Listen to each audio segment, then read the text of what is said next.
Ar sunku įsivaizduoti savo ateities aš? Mokslas teigia, kad tai beveik neįmanoma.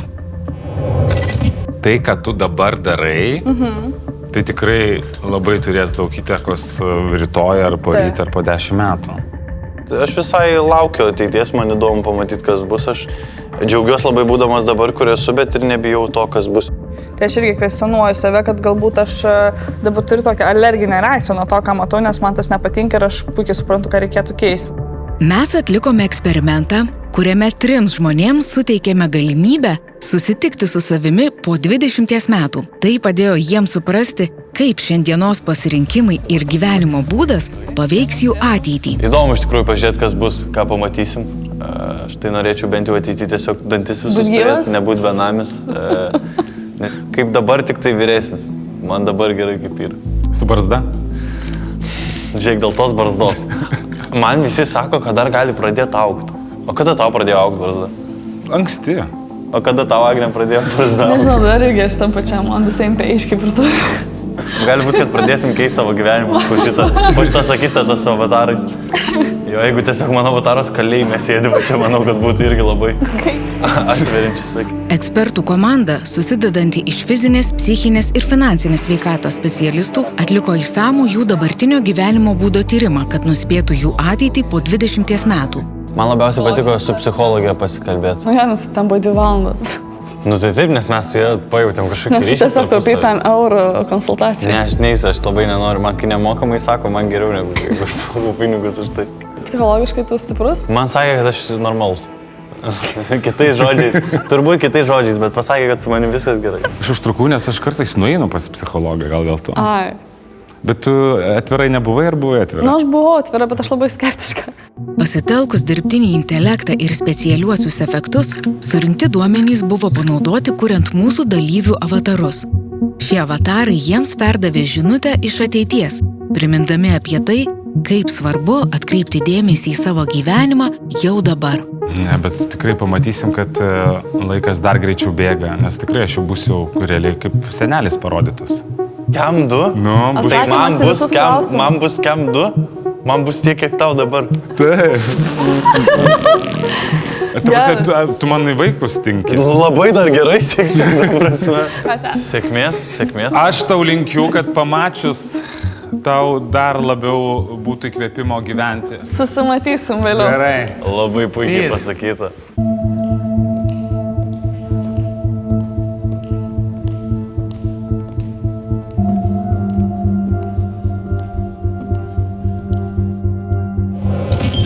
Neslėpsiu, man sekasi gerai ir net labai gerai.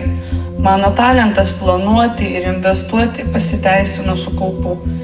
Finansinė laisvė leido man daug keliauti, investuoti savo laiką į savanorystę, prisidėti prie laikomų vietų bendruomenės veiklų ar netgi palepinti save viena kita verslo avantiūra. Bet tikrai ne viskas taip čia sklandžiai pas mane visą laiką vyko. Mano nuotykių kupinas gyvenimas nusėtas stipriais vakarėliais. Slepia ir gilesnius išgyvenimus, žinok, mano psichologinės kovos su savimi ir toliau liko inirtingos.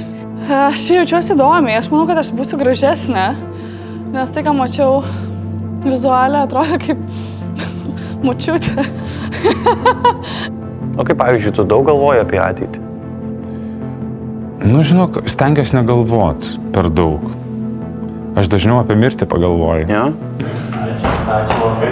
Sėkmės ir darbas. Ačiū labai.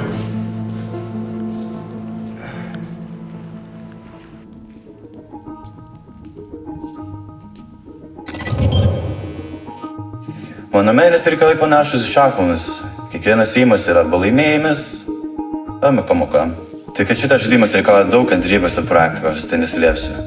Bet šiaip nusprendžiau čia susiimti, noriu dėl šeimos, noriu jaudintis dėl jos, o ne dėl to, kad jos neturiu. Kalbant apie konfliktus, maniau, kad aš toks, žinai, taikos balandis. O pasirodė tiesiog labai gabus po kimimu viską sušluoti. Nu. Jaudinai Jauti? Biški, žinok, užpompavo tikrai. Gerai, o tai ką sakė? Kaip tu atrodai? Aš tai norėčiau pamatyti tave. Atrodžiau kaip kažkoks vyras. Aš taip...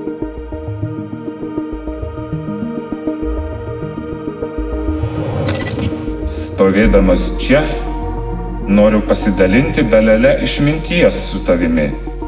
Visada buvau įsitikinęs, kad pragyventi pinigų man nepritruks ir kol kas neklydau. Nors ir šiandien dažnai sėdžiu arti nulio.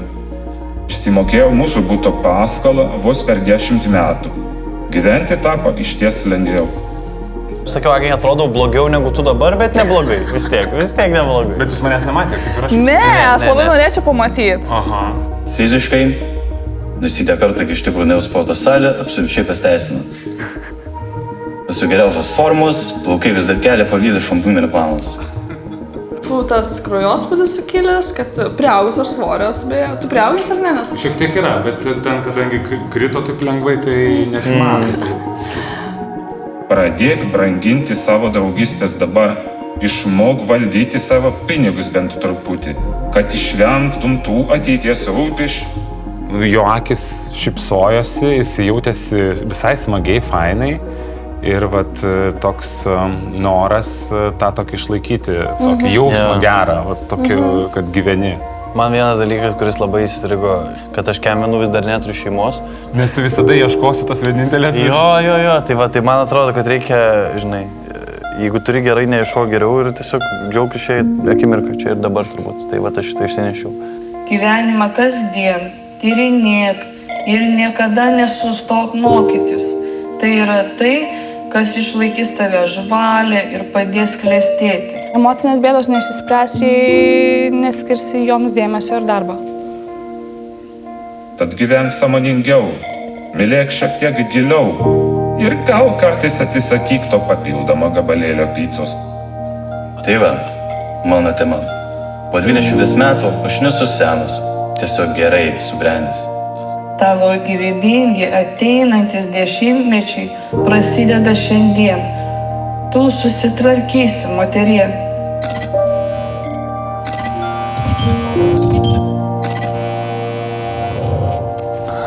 Linkėjimai į ateitį.